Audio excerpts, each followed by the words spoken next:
Hello everyone, Lisa here. I am working on a small little mug rug and I thought I would show you a fast tip today on how to finish small projects without using the back as a binding or a traditional binding for your quilts. So let's get started.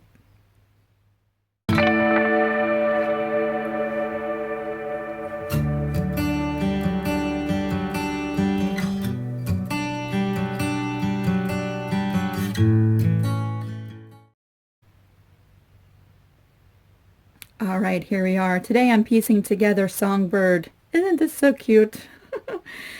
This is a small mug rug pattern that I've come up with, and I wanted to show you a quick way that we can finish this off without doing any extra work like a binding. You can use this method on all kinds of projects, and many of you might already know this, but I have several new quilters and sewers on my channel following along, and so I thought I would show you this in case you've never seen it. The instructions in this pattern do give you plenty of room in the measurement requirements to use the back as a binding. So you could fold the back over and use that to bind your quilt. And the instructions also give you, if you wanted to do a traditional binding, the measurements of binding that you'll need to make to finish this quilt.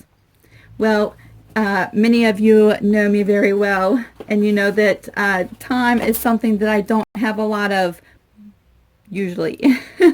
And so I thought for this one we would go ahead and just finish this up in a fast yet very neat and tidy way. So I have all of my layers here. I have my top, and I have not sewn down all of my applique yet. You could do that at this point. I haven't. I'm going to go ahead and put my layers together and then stitch my applique down, and that would also quilt my quilt at the same time. One thing for sure is if you are doing this method, you do not want to quilt as a traditional set of layers like this first, because you won't be able to turn your quilt right side out. So if you want to stitch down your applique first, do that, but no quilting yet. Okay, so let's go ahead and start with our layers. The first thing you want to do is put down your batting, and I have mine cut already. Then we're going to take our backing material and we're going to place that right over top of our batting. Just make sure it's all centered exactly where you want it to be. Just like that. And this is right side up. Then we're going to take our quilt top and we're going to turn this right side down, right over top of all of the 3 layers, just like that. Now we're going to take some pins and we're just going to pin this all together so that everything stays where it's supposed to while we take this to the machine. Ow, see? That's why I don't like using pins. Oh, pins are not my friend. But we're going to use them today to pin down our layers, and I'm just going to try to be more careful. And I'm only going to use 5. Really, I just want to make sure everything stays in place. Now, we are ready to take this to the machine. Here we go at the machine. I have some dark thread in my machine only so that you can see, hopefully, what we are doing with our stitching. I've set my seam allowance at 1/4 of an inch, and now we are just sewing a box all the way around the edge of our mug rug, and we're going to leave a small opening so that we can turn everything right side out.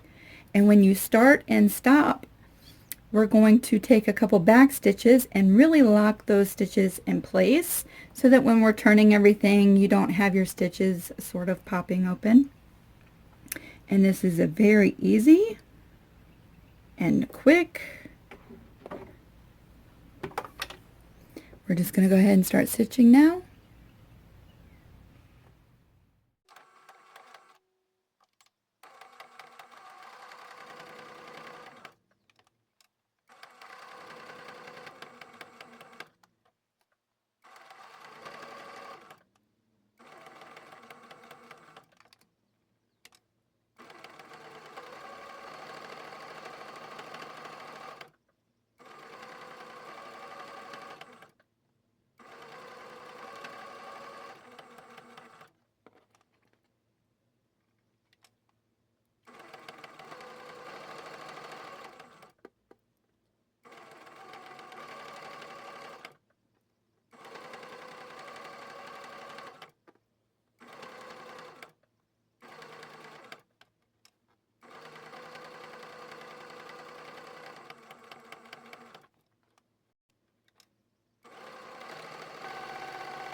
And we are back from the machine. Certainly when stitching, the thinner the batting, the easier time you're going to have. So like the cotton or the 80-20 thin batting usually works best with this technique. Also, with your machine, it might be easier to use a walking foot when you're doing your stitching when you have 3 layers like this. I just don't like the walking foot that came with my machine, and so I've gotten quite used to stitching with my 1/4 inch pressing foot and I seem to do okay, but it might be easier for you to go ahead and put your walking foot on when you're doing the stitching. We have left our opening here, and remember we have our back stitches. I like to go ahead and trim my corners so that they poke out much neater. So I take a pair of scissors and coming close to, but not directly on that corner. Let's see if we can, there we go. That's about how close I go with my stitches when I cut off my corners. We just want to make sure we do not snip that little stitch right in the corner. So I cut off all of my corners.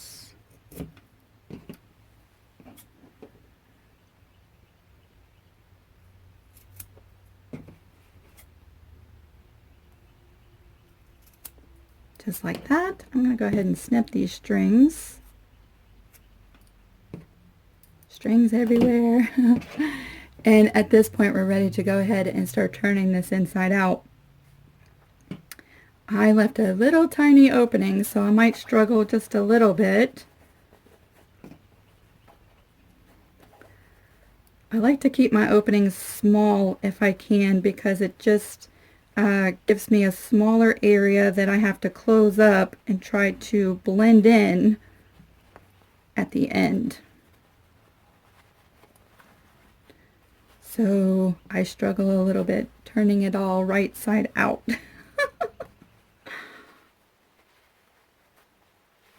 Once you get the majority of it out though, it all tends to seem to go a little bit easier.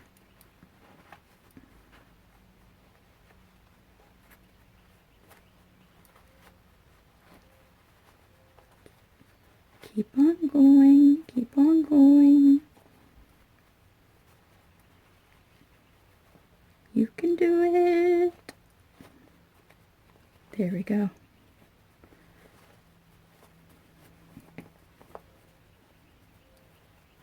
So if you struggle during this process, just know you're not the only one.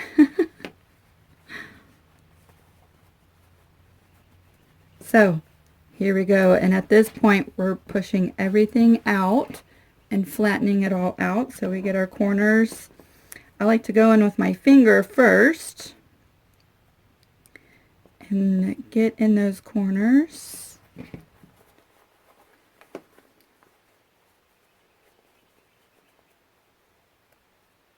get most of it out the best I can. You have a much less chance of poking through your corners with your fingertip.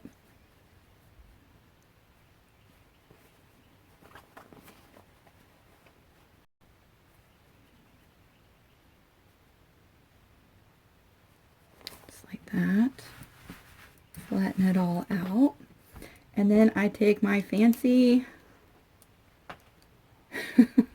high-tech corner poker.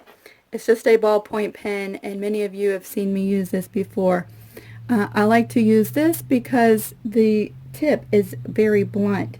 And I do have a wooden awl, and I'll show you that I use for applique, and sometimes I'll turn corners with this, but you can see it has a very sharp point. And so, see the difference? I'm a lot less likely to go through my corners with a more blunt tip. So that's just what I do. And we are just poking out our corners. This one was pretty good up there.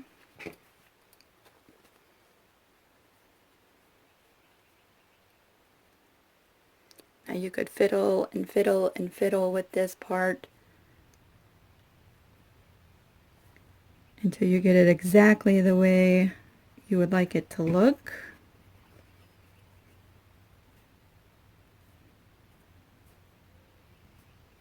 I think that looks pretty good. And then we are just left to stitch everything down with a top stitch, and that will close up our opening. So I'm going to take this to the iron, and I'm going to press this in just like that, and a press will make sure it stays in place. And then I'm going to press all of my edges nice and flat, and then we're going to top stitch this. Alright, I have the iron heating up. Again, we're going to just take this opening and we're going to fold it in just like that. This is always one of the hardest parts for me, is because I like it to be flush with the rest of the edge of the quilt, and so sometimes I have to fiddle with it for a few minutes, and sometimes it might be easier to do it from the back, but you can see I have that pretty well lined up. And we're going to go ahead and take the iron and just press that into place. And then I'm also going to press all of the edges of my quilt into place. And I just like to make sure that everything is all nice and straight and lined up.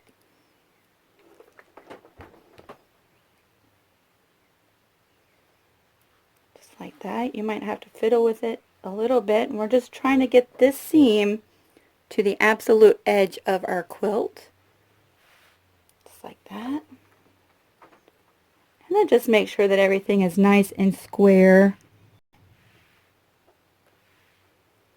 You don't want to see any of the back flipped over to the front of your quilt top. So this is one reason why the pressing really helps keep all of that in place when we're doing our closing stitch or our top stitch. And just like that, it's all pressed. And that is pretty straight. I can live with that. I might finagle it a little bit at the machine and just hold that down just a second. And then we're going to go ahead and top stitch this. We are back at the machine now, and you can see that I have a lighter thread color in my machine now, because our top stitching to close off our opening and finish off this quilt will be seen. And so I just wanted it to kind of blend in to the background of my quilt and not be so predominant, so I have changed that. And now we're going to go ahead and just do a straight stitch all the way around our quilt. Again, that will close our opening where we turned everything right side out and give a nice little border finish to our quilt. I usually like to start at the bottom somewhere where it's not going to be so noticeable. And because we did a 1/4 inch seam allowance when we sewed everything together, we're going to want to stitch a little bit closer to the edge just to make sure that we are catching that 1/4 inch that we turned on the inside of our quilts. So we go ahead and stitch around.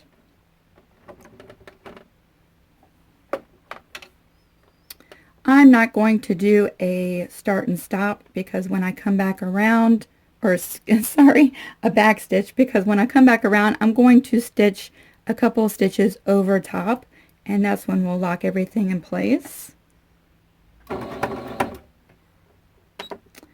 This part might be easier if you increase the stitch length. You might have an easier time, or again, if you are using a walking foot.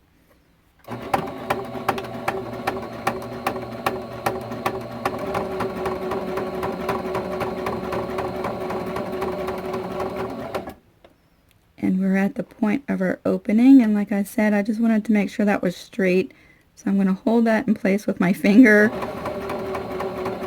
only because I didn't exactly press it perfectly straight. There we go.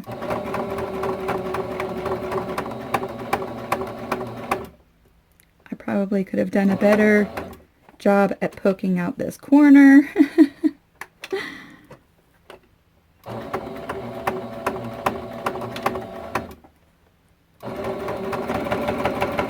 And now we're just going to continue to sew all the way around, and we'll meet back after I've stitched around, and I'm going to go ahead and quilt everything, and at the same time stitch down my applique, because I did use heat and bond light, and that will take care of my quilt and we'll be finished.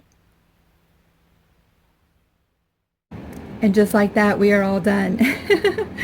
I went ahead and finished stitching all the way around the edge of my quilt, and that closed the opening very nice and neatly and gave a finished edge all the way around my quilt. And then I loaded some thread in the machine, and I did some stitch in the ditch quilting along the edge here. This was a very fun paper piecing and applique pattern, so if you like this, I do have it in my Etsy shop. I'm going to also have 3 other little bird patterns, and then you can also purchase them as a set and save a little bit of money if you want all 4. But again, this was a paper piecing pattern and applique, so it was a lot of fun to sit and stitch. I did some free motion quilting around the edge of all my applique pieces, and so it not only stitched them down, but it also quilted my quilt all at the same time. I probably should have used some brown thread in the bobbin for this part and around the edge of my quilt so that it all blends in, but I absolutely love this.